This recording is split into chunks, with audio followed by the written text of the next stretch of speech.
یہ خاص سمجھنے کی بات ہے حضرت ام سلمہ رضی اللہ تعالیٰ عنہ جو ام المومنین ہے، اور وہ خواتین جن کو قرآن مجید نے کہا تم جیسی دوسری بیوی کوئی نہیں، اس طرح کی بیوی اور کوئی نہیں۔ آپ کی خادمہ حضرت بریرہ کہتی ہیں کہ روٹی موجود تھی، روزہ بھی تھا۔ سائل نے سوال کیا تو حضرت ام سلمہ رضی اللہ تعالیٰ عنہ نے وہ روٹی اٹھا کے مجھے حکم دیا، میں نے سائل کو دے دی۔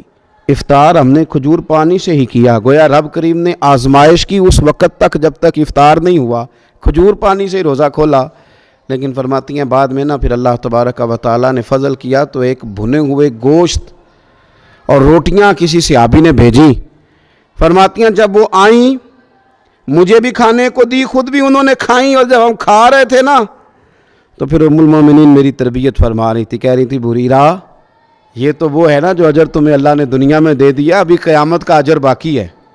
اس اثار پر جو قیامت کے دن اجر ملے گا وہ اجر ابھی باقی ہے۔ اور فرمایا یہ وہ دن ہے کہ جب رسول اللہ صلی اللہ علیہ وسلم کی اولاد نے ایک ماہ سے دوسرے ماہ تک کبھی گھر میں آگ نہیں جلائی۔